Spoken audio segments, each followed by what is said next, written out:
Hello student, welcome back to BioBytes. I hope आप सब अच्छे होंगे और मुझे इस बात की खुशी है कि बहुत से स्टूडेंट ने सही आंसर दिया है।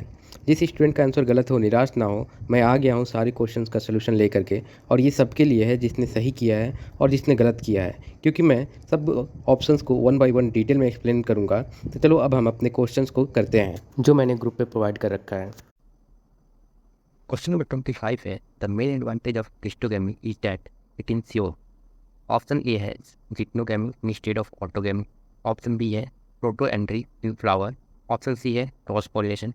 ऑप्शन डी है seed setting even in the absence of pollinator. तो बच्चों इसका ऑप्शन सही होगा D, seed setting even in absence of pollinator. देखो अपने एनसीईआरटी में कहा रखा है, देखो यहाँ पे लिख रखा है क्रिस्टोगेमी के फ्लावर में flower produce the sure seed set even in absence of pollinator. बच्चों हम समझते हैं कि जो इसमें टर्म दे रखा है ऑप्शन बी, इसका मतलब क्या होता है? Protandry in flower.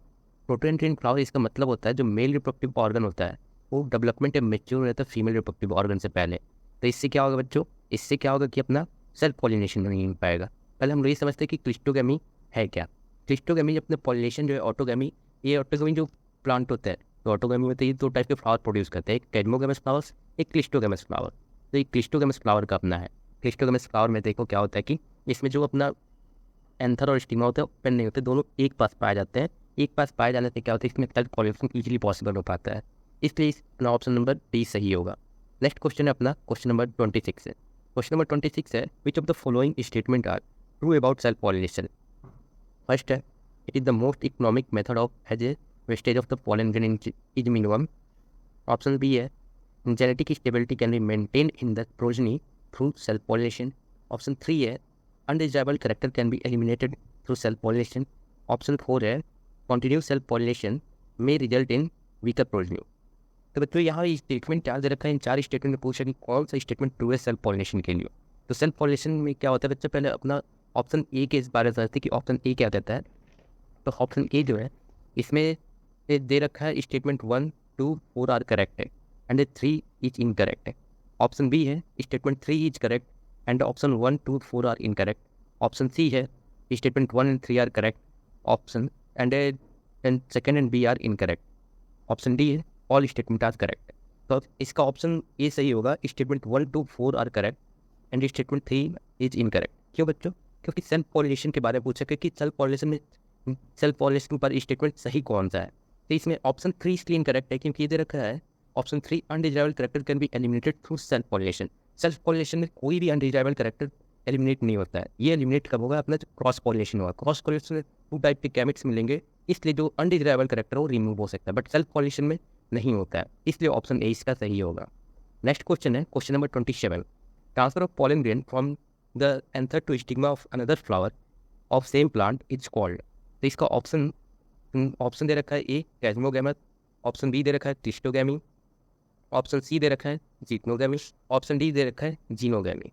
तो स्टूडेंट इसका ऑप्शन सी सही होगा, जीटनोगेमी। देखो यहाँ अपने एनसीईआरटी में दे रखा है transfer of pollen grain from the anther to stigma of another flower of same plant.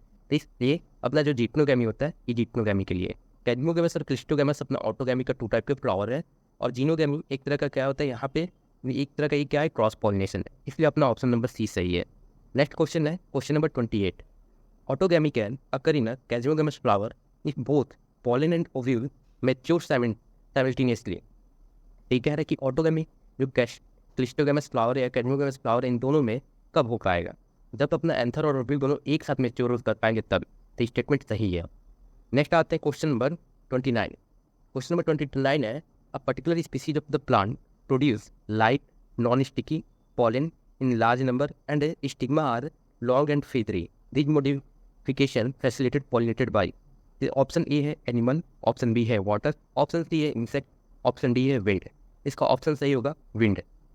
देखो ऑप्शन विंड क्यों सही होगा? क्योंकि अगर हम लोग देखते हैं, देखो विंड पॉलिनेशन में दे रखा है क्या होना चाहिए, तो पॉलन ग्रेन लाइट होना चाहिए, नॉन स्टिकी होना चाहिए, लार्ज अमाउंट में होना चाहिए, और स्टिग्मा क्या होना चाहिए, फेदरी होना चाहिए, इसलिए ऑप्शन नंबर डी अपना सही है। फिर नेक्स्ट क्वेश्चन है क्वेश्चन नंबर 30 जो है wind pollinated plant differ from insect pollinated plant in havings. ये पूछता है कि जो विंड पॉलिनेटेड प्लांट है ये इंसेक्ट पॉलिनेटेड प्लांट से अलग कैसे है। तो देखो बच्चों, ऑप्शन ए है coloured petals and large pollen, option B है small coloured petals and heavy pollen, option C है no petals and light pollen, option D है small petal and sticky pollen.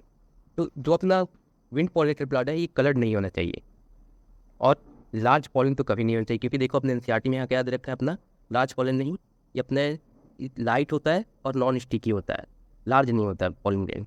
Option और क्या है, ऑप्शन नंबर अगर B पे बात करें तो लिख सके small coloured and heavy pollen, heavy pollen भी नहीं होता है, लाइट होता है पॉलन।